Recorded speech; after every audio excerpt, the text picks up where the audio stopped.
Hello दोस्तों, मेरा नाम उत्कर्ष पांडे और इजी स्टडी के ग्लोबल अफेयर्स की सीरीज़ में आपका स्वागत है। तो आज हम लोग देखने वाले हैं एक बड़ा ही इंटरेस्टिंग आप एक चेंजिंग कह सकते हैं, बदलाव कह सकते हैं। हवा बदल रहा है, मौसम बदल रहा है, आप ऐसे डायलॉग्स भी बोल सकते हैं। ऐसा कुछ चल रहा है पूरे विश्व में, पूरे विश्व स्तर पे।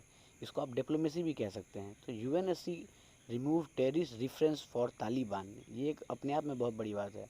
अभी तक जब 16 अगस्त को जो यूएनएससी की तरफ से जो स्टेटमेंट जारी की गई थी, जो तालिबान को एक तरह से समझिए तो फटकार ही लगाया जा रहा था यूएनएससी की तरफ से कि टेररिज्म से आप दूर रहें। जब जब उन्होंने 15 अगस्त को काबुल पे पूरा अपना कब्जा कर लिया था, तो 16 अगस्त को यूएनएससी ने जो स्टेटमेंट रिलीज़ की थी उसमें, लेकिन उस स्टेटमेंट में और अभी का जो स्टेटमेंट जो कल आया है स्टेटमेंट, इन दोनों स्टेटमेंट में ज़मीन आसमान का अंतर है। वही हम लोग आज देखने वाले हैं और इसमें इंडिया का क्या रोल रहा है वो हम लोग समझेंगे। वो कहते हैं ना कि अगर आप समाज में कमज़ोर पड़ गए तो फिर आपको लात मार दिया जाएगा। वही कुछ वैसा चल रहा है, वैसा ही कुछ हो रहा है अफ़गानिस्तान में अभी। तो आइए समझते हैं बढ़िया से कि हुआ क्या है और इसमें डिप्लोमेसी क्या है। तो देखिए यहाँ पे तो इंडियन एक्सप्रेस में छपा है, first outreach signal UNSC drop Taliban reference in the line on terror. मतलब कि कुछ झुकाव, अब समझ पा रहे हैं आप कि कुछ झुकाव हो रहा है। यूएनएससी वर्ल्ड स्तर पे तालिबान को थोड़ा थोड़ा रिकॉग्नाइज़ किया जा रहा है। उसको अब टेररिज्म से या फिर उसको अब आतंकवाद से देखने वाले लोग के आँख छोटे हो रहे हैं। समझ पा रहे हैं आप क्या बोल रहे हैं मैं? मतलब कि अब थोड़ा सा ढक रहा है कि तालिबान शायद टेररिज्म नहीं फैलाएगा, तालिबान को थोड़ा एक्सेप्ट कर लिया जाए। मतलब थोड़ा सा एक्सेप्टेंस पॉलिसी अब धीरे धीरे देखने की मिल रही है। ऐसे कुछ ऑफिशियल तो नहीं है, लेकिन झुकाव दिख रहा है, क्योंकि यूएनएससी के जो स्टेटमेंट आई है उसमें साफ साफ आपको दिखे। अभी हमारे लिए इंपॉर्टेंट क्यों हो जाता है, क्योंकि यूएनएससी का प्रेसिडेंसी अभी हम संभाल रहे हैं। मतलब इंडिया अगस्त में, आपको पता है, देखिए इंडिया अगस्त में, यहाँ पे आपको दिख रहा होगा, इंडिया अगस्त में यूएनएससी का प्रेसिडिंग संभाल रही है 2021 अगस्त में। तो ये हमारे लिए बहुत बड़ा तमाचा भी है, क्योंकि हम लोग टेररिज्म चिल्ला रहे थे। मैं आपको डे वन से पढ़ा रहा हूँ, बता रहा हूँ कि इंडिया जब प्रेसिडेंट बनी थी यूएनएससी में, तो उसका उसका मोटो था कि टेररिज्म पे हम वर्क करेंगे। लेकिन हमारे पड़ोस में देखिए टेररिज्म आके बैठ गया, टेररिस्ट आके बैठ गए और अपन लोग कुछ किए नहीं। हमारी पॉलिसी बड़ी सॉफ्ट रही। तो ये हमारे लिए बहुत तमाचा जैसा ही है, कुछ समझ सकते हैं। तो आगे देखते हैं। तो देखिए अबाउट वो स्टेटमेंट हम लोग समझते हैं पहले कि 16 अगस्त का स्टेटमेंट क्या था। स्टेटमेंट जब तालिबान ने काबुल को टेक ओवर कर लिया था और पूरा का पूरा कब्जा हो चुका था, तब उसके बाद यूएनएससी ने जो स्टेटमेंट जारी किया, वो स्टेटमेंट था जहाँ देखिए लिखा हुआ है, बढ़िया से आप पढ़िए। The member of Security Council reaffirmed the importance of the combating terrorism in Afghanistan to ensure the territory of Afghanistan should not be used to threaten or attack any country, and there neither the Taliban nor any other Afghani group or individual should support terrorists operating on the territory of any other country। यहाँ देखिए आपको बढ़िया समझ में आया। ये देखिए क्या बोलना चाहा कि neither the Taliban nor any other Afghan group, मतलब कि समझ पा रहे हैं, तालिबान भी नहीं और कोई अफगान और भी कोई अफगान ग्रुप भी नहीं, इंडिविजुअली शुड सपोर्ट टेररिस्ट, मतलब टेररिस्ट को सपोर्ट आप नहीं करना है, नहीं कर सकते हैं। ये मतलब कि एक तरह की चेतावनी ही था, समझिए तो अब यूएनएससी की तरफ से तालिबान को कि आपको ऐसा नहीं करना है। और 16 अगस्त का ये जो स्टेटमेंट है, इससे पूरा का पूरा स्टेटमेंट आप समझिएगा तो कैसे बदला है वो आपको मैं दिखा रहा। ये देखिए पूरा का पूरा स्टेटमेंट जो आया उसमें अब कैसा सेम स्टेटमेंट वैसा ही आया है, लेकिन सेम स्टेटमेंट चेंज कैसे हो गया है।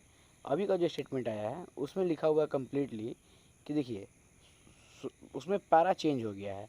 The member of security council return the important of the combined territory of Afghanistan to ensure the territory of Afghanistan should not be used to threaten or attack any country, and that no Afghan group or individual should support terrorists operating on the territory of an country of any country। मतलब देखिए इसमें same चीज़ अभी भी लिखा हुआ है 27 अगस्त वाले में भी, लेकिन ये न्यू स्टेटमेंट जो यूनिवर्सिटी का है इसमें सिर्फ देखिए तालिबान हटा दिया गया है। देख रहे हैं ये कितना तगड़ा डिप्लोमेसी हुआ है।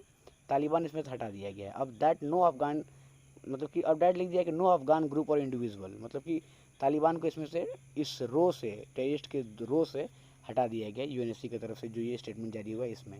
इससे क्या दिखता है कि झुकाव क्या हो रहा है कि अब लग रहा है कि ग्लोबल लेवल पे या फिर यूएनएससी भी कुछ हद तक तालिबान को अब प्रीफर करेगी, देखेगी, समझेगी कि इनकी सरकार क्या कर रही है, ये सही में काम करेंगे या फिर ये टेररिस्ट ही हैं। मतलब इसे थोड़ा सा झुकाव पड़ रहा है। अब उनको लग रहा है मौका दिया जाएगा, कि उनकी कुछ अचीवमेंट्स भी देख के उनको मौका देने के सोच रहे हैं वो लोग। क्योंकि देखिए उनका जो जो भी और भी सारी कंट्रीज़ यूएसए, इंडिया, इनका जो वहाँ से इवैक्यूएशन हुआ है, मतलब कि वहाँ के जो लोग वो अपने लोग को निकाले हैं। देखा जा रहा है कि यूएस बोलता है कि 1 लाख लोग निकाले गए हैं वहाँ से यूएसए का। इंडिया 565 पीपल वहाँ से निकाल चुके हैं अपना, जिसमें कि 112 Afghan nationals including Hindus and Sikhs भी हैं। मतलब कि 565 हमने निकाल लिए हैं, लाखों अमेरिकन ने निकाले हैं, वो बता रहे हैं। और भी कंट्रीज़ वहाँ पे अपना इवैक्यूएशंस कर रहे हैं, अपने लोगों को, अपने नागरिकों को निकाल रहे हैं।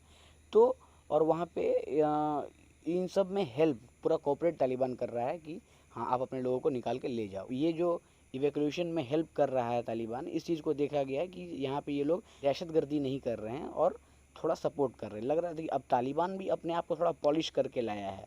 वो भी चाहता है कि अब हमें सिर्फ गुंडे ही नहीं करना है, हमें अब यहाँ पे नेताई भी करना है। समझ पा रहे हैं मैं क्या बोलना चाह रहा है कि सिर्फ गुंडई से काम नहीं चलने वाला, पूरा एडमिनिस्ट्रेशन को हमें ही संभालना है। तो थोड़ा सा हमें अब पॉलिसी लेके चलना होगा कि हमें थोड़ा सा चिकना दिखना होगा, हमें थोड़ा सा अच्छा दिखना होगा।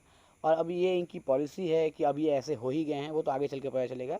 लेकिन वर्ल्ड लेवल पे अब ये समझ में आ रहा है, इस स्टेटमेंट से समझ में आ रहा है जो जो अभी 27 अगस्त को रिसेंटली दिया गया है और 16 अगस्त के स्टेटमेंट से 27 अगस्त स्टेटमेंट में क्या अंतर है, वो आप समझ पा रहे हैं कि उसमें से कैसे हटाया गया हो तालिबान वर्ड को।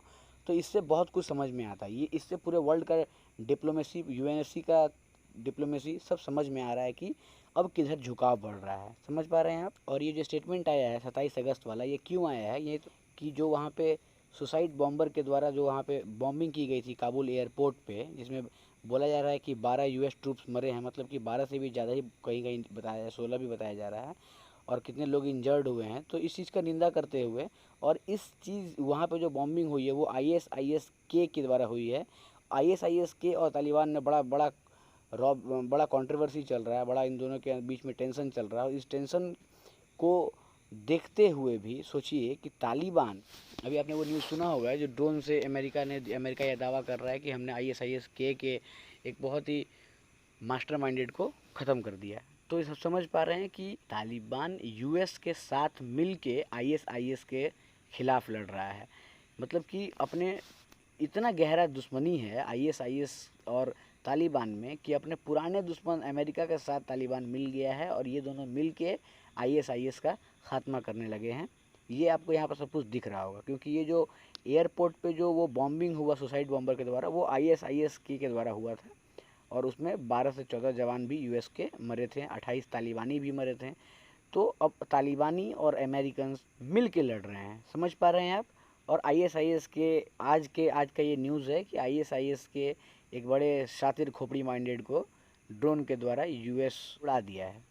तो चलिए, आशा करते हैं कि आपको सब कुछ समझ में आया होगा। ये जो पूरा का पूरा डिप्लोमेसी अब वर्ल्ड कप चेंज हो रहा है, कि अब लग रहा है कि अफ़गानिस्तान में तालिबान के सरकार को मंजूरी मिल जाएगी। अभी तक ऐसे ऑफिशियली ऐसा कुछ नहीं है, बस ये स्टेटमेंट देख के पूरा का पूरा फॉलो बैक लग रहा है कि हाँ ऐसा ही कुछ हो गया है। अब ऐसा ही सब कोई चाहेगा कि तालिबान को रिकॉग्नाइज़ कर लिया जाए अफ़गानिस्तान में। और इंडिया के जब, समझिए बात को, कि जब यूएनएससी का प्रेसिडेंट इंडिया है और इंडिया का साइन वहाँ ज़रूर हुआ होगा, जब ये स्टेटमेंट निकल के रिलीज़ होकर निकला होगा बाहर, तो उस पर last and final sign India का ज़रूर होगा, क्योंकि इंडिया अभी प्रेसिडेंसी संभाल रहा है। तो इंडिया से जब ये मीडिया लाइन से या फिर मीडिया पर्सन इनसे जब पूछें कि इसके पीछे का रीज़न क्या है, तो वहाँ उनका जवाब था कि वहाँ के जो भी अभी कंडीशंस हैं अफ़गानिस्तान के, वहाँ के जो सर्कमस्टांसेस बन रहे हैं, उसको देखते हुए, उसके मद्देनज़र हम लोगों ने ये फ़ैसला लिया है और ये अभी सही है। तो इस तरह का जवाब हमारे देश की तरफ से आ रहा है। तो आप समझ पा रहे हैं पूरा का पूरा फील्डिंग का है, कैसे कैसे बैठा है और अफ़गानिस्तान के साथ कितना गलत हुआ। जो देश कुछ दिनों पहले यूएनएससी में प्रेसिडेंसी का मांग कर रहा था, अब वो देश अपना खुद का वजूद खो चुका है। ये हुआ है अफ़गानिस्तान में। और बिल्कुल ये सटीक, बिल्कुल ये सारे देश को इससे शिक्षा ले लेना चाहिए कि अगर आप इंडिविजुअली ताकतवर, इंडिविजुअली खड़ा नहीं होते हो, किसी के कंधे पे, किसी के कंधे के सहारे खड़े हो, तो जल्दी अपने पैर पे आ जाओ, वरना औकात दिख जाएगी। तो आज का हमारा सवाल है कि तो यूएनएससी का एक विंग होता है ICJ, international court of justice. तो ICJ का हेड क्वार्टर कहाँ है? ये हमारा आज का सवाल है। आपको इसका जवाब देना है। अपना जवाब कमेंट बॉक्स में आप ड्रॉप करें। तब तक के लिए जय हिंद, जय भारत।